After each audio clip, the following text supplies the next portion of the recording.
हाँ जी, नमस्कार, वंदे मातरम। भाटिया आश्रम के यूट्यूब चैनल पर आप सभी का स्वागत है। आज हम राजस्थान के इतिहास में राजस्थान के आधुनिक इतिहास का एक जो महत्वपूर्ण टॉपिक है, राजस्थान के प्रमुख व्यक्तित्व के बारे में बात करेंगे। राजस्थान के महत्वपूर्ण अगर बात करें इस टॉपिक के बारे में, कि इस राजस्थान के प्रमुख व्यक्तित्व को हम जितना पढ़ें उतना ही क्या है, कम है। अभी तक हमने आधुनिक इतिहास के जितने भी टॉपिक पढ़े हैं, उन टॉपिक में जो महत्वपूर्ण व्यक्तित्व वाले जो व्यक्ति हमने पढ़ लिए हैं, उनके अलावा जो महत्वपूर्ण जो व्यक्ति बच गए हैं, उनको हम इस वीडियो के माध्यम से पढ़ेंगे। तो आइए पढ़ते हैं राजस्थान के प्रमुख व्यक्तित्व के बारे में। पहला जो प्रश्न आपकी स्क्रीन पर है कि मुंशी देवी प्रसाद ने, व्यक्ति का नाम लिखा है मुंशी देवी प्रसाद ने, किसको राजपुताने का अबुल फजल कहा? फर्स्ट नंबर का ऑप्शन है कर्नल टोड, दूसरा ऑप्शन मोहनोत नैन्सी, तीसरा राइमल और चौथा है लूणकरण। तो मुंशी देवी प्रसाद ने किसको राजपुताने का अबुल फजल कहा? इस प्रश्न का जो सही आंसर है आपका मोहनोत नैन्सी को कहा। किसको कहा भाई? मोहनोत नैन्सी को राजपुताने का अबुल फजल का किसने कहा ये बात? तो ये मुंशी देवी प्रसाद ने कहा। अच्छा, इनको राजपुताने का अबुल फजल क्यों कहा?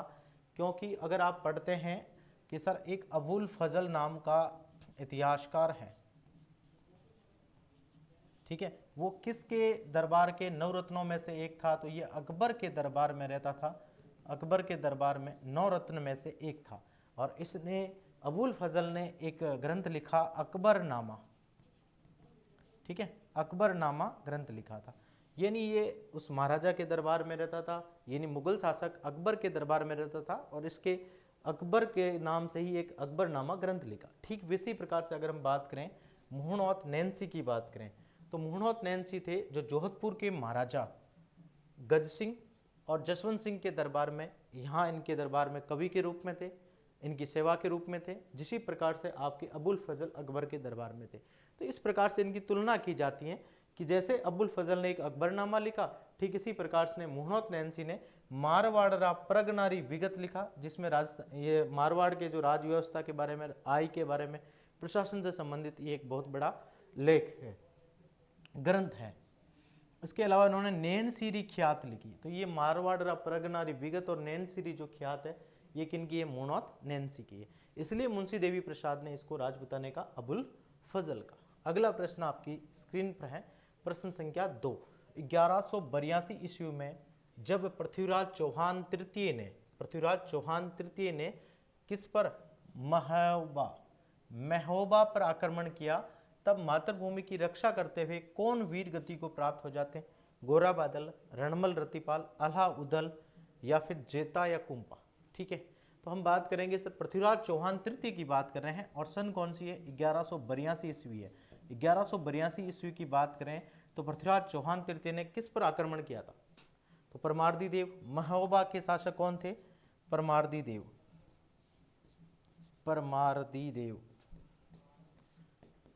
इस पर जब आक्रमण किया तो इस व्यक्ति ने इनसे पहले, आक्रमण से पहले, इसके जो दो विश्वास पात्र जो सेना नायक थे आह्ला और उद्दल को इन्होंने अपने राज्य क्षेत्र से बाहर भेज दिया जाता है। ठीक है, फिर जब आक्रमण होता है तब आह्ला और उद्दल को मना करके वापस महोबा में लाता है, और आह्ला उद्दल ने अपने राजा के प्रति अटूट विश्वास रखते हुए इन्होंने वीरतापूर्ण तरीके से यहाँ युद्ध लड़ा और वीर गति को प्राप्त हो जाते हैं। तो वो दो कौन से व्यक्ति थे भाई? आला और उदल थे। इसलिए इस प्रश्न का जो सही आंसर आपका क्या रह जाएगा? सी ऑप्शन है वो बिल्कुल सही है। तीसरा प्रश्न है, वेली किसन रुकमणिरी रचना किसकी है? ये आपको बताना है। राव कल्याणमल की है, कंवर पृथ्वीराज की है, सूर्यमल मिश्रण की है, या फिर कवि कलोल की है? वेली किसन रुकमणिरी बहुत ही फेमस और चर्चित ये रचना है। हर बार एग्जाम में इससे संबंधित प्रश्न पूछा जाता है। तो ये किसकी रचना है? तो भाई बताएंगे आप लोग। तो इस प्रश्न का जो सही आंसर आपका है बी ऑप्शन है, ये कुंवर पृथ्वीराज की रचना है। कुंवर पृथ्वीराज किन का बेटा है? राव कल्याणमल का बेटा है। तो राव कल्याणमल का बेटा है, और ये कुंवर पृथ्वीराज जो अकबर के दरबार में रहते हैं। ठीक है, और इन्होंने यहाँ पर कौन से ग्रंथ की रचना की? वेली किशन रुकमणिरी ग्रंथ की रचना की। तो ये बात आपको याद रखनी है। इस प्रश्न का जो सही आंसर आपका क्या है? बी ऑप्शन है तीसरे का। चौथा प्रश्न, किशनगढ़ चित्रकला शैली को चरमोत्कर्ष पर पहुंचाने का जो श्रेय है वो किसको जाता है? महाराजा रूप सिंह को, जसवंत सिंह को, सवाई मान सिंह को या फिर निहाल चंद को? तो किशनगढ़ शैली में इस शैली को सर्वोत्कृष्ट पहुंचाने का जो श्रेय है वो किन को जाएगा सर? डी ऑप्शन यानी निहाल चंद को जाएगा। तो उस समय यहाँ किशनगढ़ का महाराजा कौन थे? सावंत सिंह जी थे, ठीक है। तो सावंत सिंह जी के काल में एक बनी ठनी नाम का जो इनकी एक प्रिय रसिका प्रेमिका थी, उनके नाम बनी ठनी और राधा और कृष्ण की भूमिका का एक जो चित्र है चित्रकार निहाल चंद बनाते हैं। तो बनी ठनी को यहाँ क्या कहते हैं सर? भारत की मोनालिसा कहते हैं, ठीक है। और शासक कौन थे? सावंत सिंह थे, इनकी प्रिय रसिका थी और इसके बनी ठनी नाम का एक चित्र बनाते हैं। तो यहाँ चित्रकार के रूप में जो भूमिका कौन निभा रहे हैं सर? निहाल चंद जी निभा रहे हैं। और निहाल चंद जी ने ही किशनगढ़ की जो चित्रकला शैली था उसको इसने न किया गया था, चरमोत्कर्ष पर पहुंचाया था। तो इस प्रश्न का जो सही आंसर है आपका डी ऑप्शन है। तो बनी ठनी को आपको याद रखना, भारत की मोनालिसा भी कहा जाता है। पांचवा प्रश्न है, इला ने देनी आपनी हालरियो हुलराय, पूत सिकावे पालने मरण बड़ाई माय, ये दोहा है। तो इस दोहे के जो रचयिता है वो व्यक्ति कौन है? मुणोत नैन्सी है, दयालदास खिंची है, सूर्यमल मिश्र है या मुंशी देवी प्रसाद है? तो इस प्रश्न का जो सही आंसर है आपका सी ऑप्शन यानी सूर्यमल मिश्रण का ये एक दोहा है, बहुत ही प्रसिद्ध दोहा है। इसको आपको याद रखना कि ये दोहा है जो किन के द्वारा रचित है? तो ये सूर्यमल मिश्रण के द्वारा लिखा गया दोहा है। अगला प्रश्न है प्रश्न संख्या 6, बीकानेर रे राठौड़ारी जो ख्यात है ये किसने लिखी थी? बीकानेर रे राठौड़ारी ख्यात किसने लिखी थी? मुणोत नैन्सी ने, अचलदास खींची ने, दयालदास ने या फिर निहाल चंद ने? तो इस प्रश्न का भी ऑप्शन कौन सा राइट होगा सर? सी ऑप्शन होगा, दयालदास ने जो एक रचना लिखी थी बीकानेर रे राठौड़ारी ख्यात लिखी थी। अगला प्रश्न है, माई एड़ा पूत जन जेड़ा राणा प्रताप, अकबर सूतो ओज के जान सिराने सांप, पंक्तियों के रचयिता है वो कौन है? चतुर सिंह है, कविराज श्यामल दास है, मलिक मोहम्मद जायसी है या फिर दूरसा आडा है? तो इस प्रश्न का जो सही आंसर आपका रहेगा डी ऑप्शन रहेगा कि ये जो पंक्तियां हैं इनके रचयिता कौन है सर? दूरसा आडा ने ये पंक्तियां लिखी थी। अकबर और महाराणा प्रताप की तुलना करते हुए यहाँ लिख रहा है। आठवां प्रश्न वेरी वेरी इंपॉर्टेंट प्रश्न है, इसको आप ध्यान में रखना है, ठीक है। तो इस प्रश्न के बारे में पढ़ते हैं भी, ऐसा क्या है इस प्रश्न में, ठीक है। तो 1973 में एक फिल्म निर्माता मणि कौल ने 1973 में फिल्म निर्माता मणि कौल ने किसकी कहानी, अब वो किसकी कहानी से एक फिल्म बना रहा है ये पूछा जा रहा है, जिस कहानी का नाम है दुविधा, दुविधा पर दुविधा नाम से। और शाहरुख खान ने इसी कहानी पर दुविधा पर एक मूवी बनाई थी, पहली नाम से फिल्म बनाई थी और ये फिल्म जो ऑस्कर के लिए भी नामित हुई थी। तो वो व्यक्ति कौन है जिसकी ये दुविधा नाम की कहानी लिखी गई है? तो उस व्यक्ति का नाम आपको बताना है। क्या वो दलवीर भंडारी था, विजयदान देथा यानी बीजी, रानी लक्ष्मी कुमारी चुड़ावत या गुलाब कोठारी?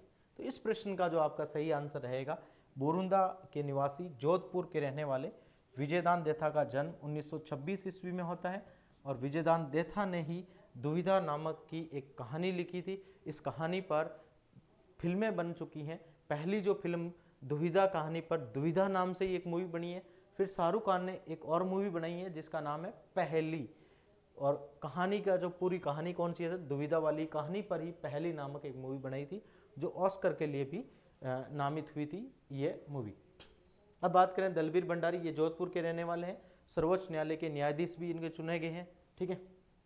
लक्ष्मी कुमारी चुड़ावत कौन नहीं जानता, हिंदी साहित्य में प्रसिद्ध रचनाएं हैं इनकी, आगे देखेंगे। तो विजयदान देथा बीजी, जन्म बोरुंदा जोधपुर में 1926 ईस्वी में हुआ। इन्होंने एक लिखा है बांतारी फुलवारी, जिसको 14 खंडों में इन्होंने विभाजित किया, ये भी विजयदान देथा की प्रसिद्ध और ग्रंथ है, जैसे अलेखू हिटलर, अनोखा पेड़, सपन प्रिया, ये सभी के सभी जो प्रसिद्ध ग्रंथ है ये किनके हैं? विजयदान देथा जी के हैं। अगला प्रश्न ये कह रहा है कि उदयपुर निवासी जलपरी के नाम से प्रसिद्ध तैराक कौन है? भक्ति शर्मा, कृष्णा पूनिया, सपना मीणा या अभिजीत गुप्ता? यानी उदयपुर की निवासी है और उसकी जो किस नाम से जाना जाता है उसको सर कि जलपरी के नाम से जाना जाता है। वो प्रसिद्ध तैराक कौन है? तो वो प्रसिद्ध आपकी तैराक है भक्ति शर्मा है। यानी इस प्रश्न का जो सही आंसर रहेगा वो आपका ए ऑप्शन रहेगा, प्रश्न संख्या 9 का। अगला प्रश्न है अगला प्रश्न ये कह रहा है कि राजस्थान के राजघराने में चुनाव लड़ने वाली, राजस्थान के राजघराने में चुनाव लड़ने वाली पहली महिला कौन है? यशोदा देवी, गायत्री देवी, भाग्य लक्ष्मी या फिर तारा शर्मा। तो ये पहली महिला वो है आपकी महारानी गायत्री देवी है, ठीक है। तो इन्होंने राजघराना में सबसे पहली बार क्या है, इन्होंने चुनाव लड़ा था, स्वतंत्रता पार्टी की ओर से लड़ा था इन्होंने। 11वां प्रश्न, पत्रकारिता के भीष्म पितामह किन्हें कहा जाता है? ये आपको बताना है। गुलाब कोठारी, पंडित जाबरमल शर्मा, सिद्धराज गड्ढा, कन्हैयालाल सेठिया। तो पत्रकारिता के भीष्म पितामह पंडित जाबरमल शर्मा को कहा जाता है। इस प्रश्न का बी आंसर आपका क्या है? बिल्कुल सही है। अगला प्रश्न है, धरती धोरारी और पाथल और पिथल के रचयिता कौन है? प्रसिद्ध कविता है धरती धोरारी, पाथल और पिथल की बात की जा रही है, तो इनके कौन है? लक्ष्मी कुमारी चुड़ावत है, कन्हैयालाल सेठिया है, विजयदान देथा है या अल्लाह जिलाबाई है। तो आपका सही आंसर हो जाएगा बी ऑप्शन, कन्हैयालाल सेठिया के द्वारा लिखे गए ग्रंथ है ये कविताएं हैं, धरती धोरारी, पाथल और पिथल की, ठीक है। बी ऑप्शन आपका सही है। तो अगर हम बात करेंगे यहाँ सर अल्लाह जिलाबाई का एक नाम आया, तो अल्लाह जिलाबाई के बारे में भी जान लेते हैं। तो अल्लाह जिलाबाई ने एक गीत लिखा था, केसरिया बालम आओ नी पधारो मारे देश नाम का एक गीत है, जो सबसे जो प्रसिद्ध गीत है अल्लाह जिलाबाई का, मांड गायिका है अल्लाह जिलाबाई, ठीक है, ये भी आपको याद रखना है। और इनके द्वारा और जो गीत लिखे गए हैं, बाई सारो बीरा एक गीत है, एक है काली काली काजलियरी रेख, ये भी गीत किनका है? अल्लाह जिलाबाई का है। तो थोड़ा इनको भी आप ध्यान में रखेंगे। अगला प्रश्न है, बाघ संरक्षण एवं बाघ परियोजनाओं से जुड़े कैलाश सांकला का जो जन्म है वो कहां पर हुआ था? कैलाश सांकला जिसे टाइगर मैन के नाम से भी जाना जाते हैं, टाइगर मैन, टाइगर मैन के नाम से भी जाना जाता है। क्या इनका जन्म जयपुर में हुआ, उदयपुर में, जैसलमेर, जोधपुर में? तो टाइगर कैलाश सांकला टाइगर मैन का जो जन्म है वो आपका डी ऑप्शन यानी जोधपुर में इनका क्या होता है सर? जन्म होता है। तो अगला प्रश्न आपकी स्क्रीन पर है, प्रश्न संख्या 14, जयपुर फुट, जयपुर फुट के जो जनक हैं वो कौन है? कृपाल सिंह शेखावत है, कोमल कोठारी है, पीके सेठी है या दलवीर भंडारी है? तो जयपुर फुट के जो जनक हैं वो आपके पीके सेठी हैं। इस प्रश्न का सी ऑप्शन बिल्कुल सही है। कृपाल सिंह शेखावत की बात करें तो ये ब्लू पोएट्री को इन्होंने जन्म दिया था। ब्लू पोएट्री कहाँ है? जयपुर में, ठीक है। तो कृपाल सिंह जी शेखावत कह सकते हैं। दलवीर जी भंडारी हैं, जोधपुर के रहने वाले हैं, और इन्होंने क्या है कि सर सर्वोच्च न्यायालय में और सर्वोच्च न्यायालय में ये न्यायाधीश वगैरह रह चुके हैं। कोमल कोठारी है, चलो आगे चले, कोमल कोठारी को बाद में देखेंगे। 15वां प्रश्न, राजस्थानी बोलियों का सर्वप्रथम उल्लेख 1907-8 ईस्वी में अपने ग्रंथ भारतीय भाषा विषयक कोश, जिसे आप कहते हैं sir linguistic survey of India में किसने किया था? सीताराम लालस ने, जॉर्ज इब्राहिम ग्रियर्सन ने, टेसीटोरी ने या फिर गौरी शंकर हीराचंद ओझा ने? तो आपको बताना है इनमें से कौन सा है। तो सबसे पहले राजस्थानी बोलियों का जो सर्वप्रथम उल्लेख करते हैं वो आपके जॉर्ज इब्राहिम ग्रियर्सन ने किया था। राजस्थानी बोलियों को 5 भागों में बांटा था। अब 5 भागों में किस प्रकार बांटा वो भी हम देख लेते हैं कि सर इन्होंने बताया था कि एक तो पश्चिमी राजस्थानी, एक उत्तर पूर्वी राजस्थानी, एक मध्य पूर्वी राजस्थानी, एक दक्षिण पूर्वी राजस्थानी और एक आपकी दक्षिणी राजस्थानी बताया था। तो फिर पश्चिमी राजस्थानी में कौन कौन सी आएगी? मेवाड़ी, मारवाड़ी, बीकानेरी, बागड़ी, शेखावाटी, खेराड़ी, गोडवाड़ी और देवड़ावाटी है, ये जो आपकी पश्चिमी राजस्थानी बोलियों में आ जाती हैं। तो उत्तर पूर्वी की बात करें अहिरवाटी और मेवाती बोली आ जाती हैं। मध्य पूर्वी की बात करें ढूंढाड़ी, तोरावाटी, किशनगढ़ी, अजमेरी, राजावाटी, ये सब बोलियां मध्य पूर्वी राजस्थानी में आ जाती है। फिर दक्षिण पूर्वी राजस्थानी की बात करें तो मालवी, रागड़ी बोली आ जाती है। और दक्षिणी राजस्थानी में निमाड़ी और जो भिल्ली बोली है ये इसके अंदर आ जाती हैं। तो जॉर्ज इब्राहिम ग्रियर्सन ने इनको 5 प्रकार से भाषाओं का इन्होंने क्या किया था? राजस्थान की बोलियों का वर्गीकरण किया था, ठीक है जी। तो ये इस प्रकार से अगर हम राजस्थान के प्रमुख व्यक्तित्व को देखें तो जो आप पढ़ेंगे राजस्थान की हिंदी ग्रंथ अकादमी की एक बुक आती है राजस्थान का इतिहास एवं कला संस्कृति की, हुकमचंद जैन और नारायण माली उसके राइटर हैं। ठीक है। उस बुक का जो सबसे लास्ट चैप्टर है राजस्थान के प्रमुख व्यक्तित्व, लगभग उसमें 100 पेज में राजस्थान के प्रमुख व्यक्तित्व को दे रखा है। तो आप इस 100 पेज को जितनी भी बार पढ़ो वो कम है। तो जितने इंपॉर्टेंट क्वेश्चन बन रहे थे 10-15 क्वेश्चन ये हमने बना दिए। उससे पहले हमने जैसे राजस्थान का हमने पढ़ा था कि भाई 1857 की क्रांति पढ़ी थी। सबसे पहला जो हमारा टॉपिक था राजस्थान की 1857 की क्रांति, ठीक है। उसके बाद में हमने जो दूसरा टॉपिक पढ़ा राजस्थान के प्रमुख किसान आंदोलन, राजस्थान के प्रमुख किसान आंदोलन। अच्छा, किसान आंदोलन के साथ में एक टॉपिक और भी पढ़ा था, राजस्थान के प्रमुख जनजातीय आंदोलन, ये भी हमने पढ़ा था। अच्छा, तीसरा जो हमारा टॉपिक था वो आपका था सर प्रजामंडल पढ़ा था। चौथा जो टॉपिक हमारा पढ़ा था राजस्थान का एकीकरण, राजस्थान का एकीकरण। पांचवा टॉपिक पढ़ा था हमने राजस्थान में जन जागरण, राजस्थान में जन जागरण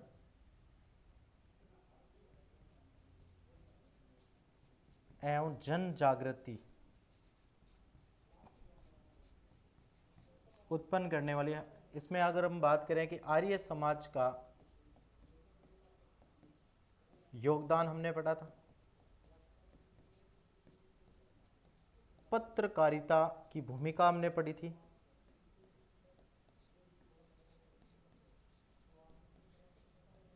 पत्रकारिता की भूमिका, और सामाजिक एवं राजनीतिक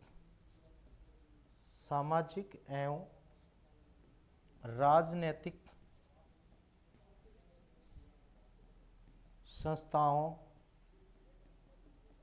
की भूमिका, ये भी हमने पढ़ लिए थे, ठीक है।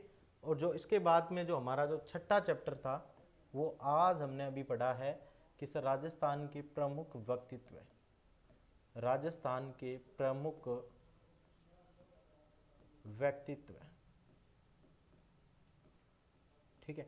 तो ये आपके जो राजस्थान का जो आधुनिक इतिहास है, राजस्थान का आधुनिक इतिहास,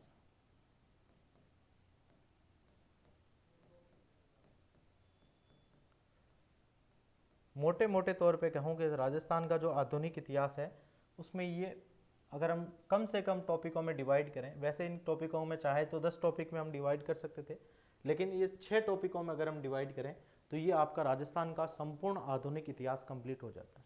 अगर आपका पेपर आता है तो लगभग ज़्यादा चांस जो क्वेश्चन बनने के होते हैं वो राजस्थान के आधुनिक इतिहास से होते हैं।